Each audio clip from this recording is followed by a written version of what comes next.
Hi there, my name is Tabitha, and although I would consider myself to be a happy and easygoing person, I wasn't always like this. In fact, there were many years that I struggled to find my place in this world. You see, it all started when I graduated from university. I can still remember how excited I was when at my graduation ceremony. With my diploma in my hands, I was so hopeful for what my future was going to look like, and my parents couldn't be more proud of me. But then, it came time to hit the streets and find myself a career, and that was quite the rude awakening. The first few interviews I thought went really well, but they always ended with the same response. Sorry, but we are looking for someone with at least 5 years of experience. It was absurd. How was I supposed to get experience unless someone hired me and gave me a chance to learn, especially fresh out of school? My mind was a blank slate, and I was ready to learn whatever it was that they wanted to teach me. The first month flew by, and I was no closer to landing a good job, and I was nearly resigned to just settle for working at a fast food restaurant when I booked an interview with the Big Crane Construction Company. I didn't know the first thing about construction work, but I wasn't picky. I needed to get out into the workforce and start earning money so that I could pay off my student loans, and while it was only a position as a secretary, I knew that it was something that I could definitely do. Plus, maybe with time there would be opportunities to move up in the company, or if I networked with the right people, maybe it would present opportunities in other fields that would be more desirable. The day I walked into my future boss's office, I felt a bit unnerved by the way he looked me up and down. He leered at me, and it made me picture the way a lion would size up a gazelle, but I swallowed that thought down and tried to ignore the uneasiness that I was feeling. After all, I needed this job, and so I smiled and ignored his looks. So, miss, your resume is a bit thin, but looking at you, I think that you show promise. But be honest, how badly do you want this job? His question was quite direct, and it made me feel even more uneasy, but my smile didn't waver. Well, sir, I did go to university, and I do have some student loans to pay back, so this job would be ideal for helping me to pay those back. And I understand that I don't have a lot of experience, but I'm an eager and quick learner. I promise that I'll give it my all to meet your expectations. The way he smiled and chuckled made my nerves feel on edge. I see. Well, I'm going to give you a try and see how you work out. I can be pretty hard to work for, though, so I hope you have thick skin. Swallowing hard, I thanked him, and the next day I started working for him as his secretary. To be honest, he was rather patient and understanding those first few weeks. I would get his coffee order wrong, and he politely corrected me and told me how he preferred it. Or I would take down a message from a potential client, and the message would be missing some important piece of information, but he brushed it off as a simple mistake.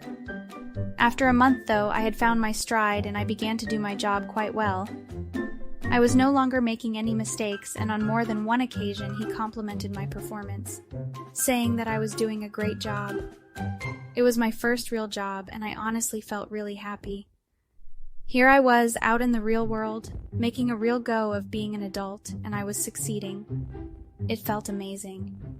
But that all changed when he announced that there was a special construction conference that we needed to travel to. He made it sound fascinating and like a lot of fun, and even promised to pay for my hotel room, so I began to look forward to it. A few weeks later, we were in the capital city at one of the fanciest hotels I had ever stayed in. It was like a fantasy. The conference itself was okay. The displays were made up of a bunch of construction equipment which didn't really interest me, and when we weren't looking at machines, we were in the hotel bar hanging out with contractors and men similar to my boss. By the last day, I was eager to just go home as I wasn't having any fun, and I didn't feel like I was learning anything there. Other than, when my boss began to drink, that he began to leer at me again.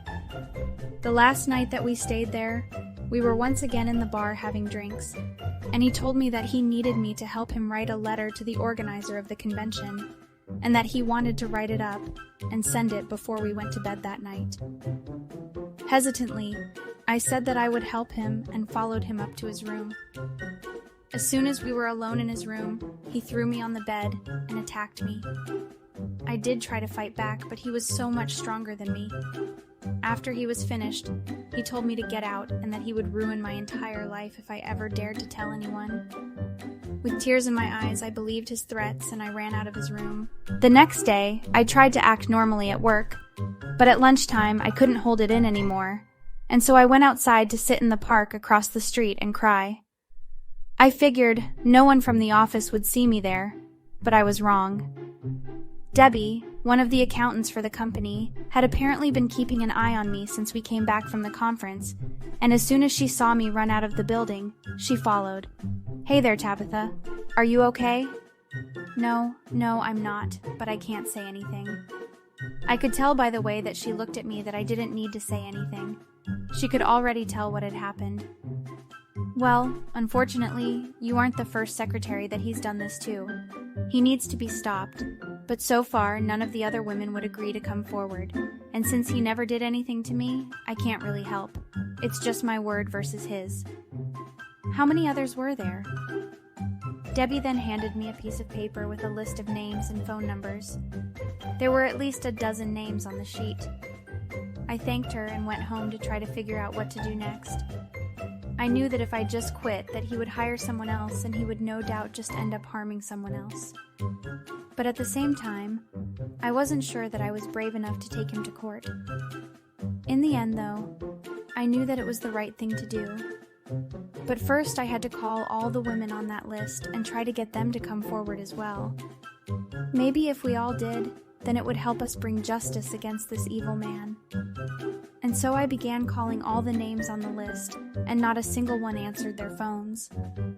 I left messages on their answering machines, telling them what I planned to do and that he had hurt me too. But I didn't get a single call back. It was so depressing, but I knew deep down that I needed to proceed with bringing him down. So I went and got myself a lawyer and filed a lawsuit against him for what he did. The day after my lawyer served my former boss with legal paperwork, I got a nasty surprise. Even though truth was on my side, my former boss was countersuing me for defamation of character. He claimed that I had got him drunk and that it was me that took advantage of him.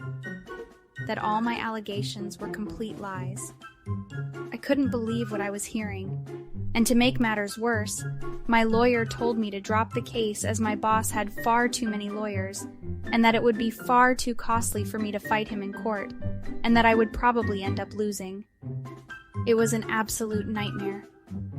I knew that I was in the right, but this evil man was going to get away with what he did to me.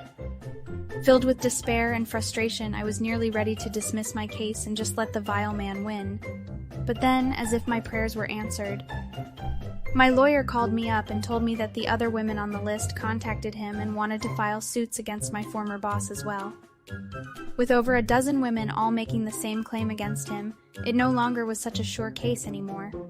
And some had even recordings of their attacks, which made their stories even more believable. In the end, the amount of evidence against Henry was just too overwhelming, and not only did each of his victims get a sizable cash settlement, but Henry ended up going to prison. The courts ruled in completely in our favor, and with the weight of his crimes, they found that he was a danger to society and sentenced him to a few decades in prison. Justice had been served. I mean, the tragedy is that we all had to suffer because of what he did to us, but the money would help us get the help that we needed to learn to cope with the pain, and it would help us all financially while we healed. Plus, we all had the satisfaction that it would never happen again to anyone else.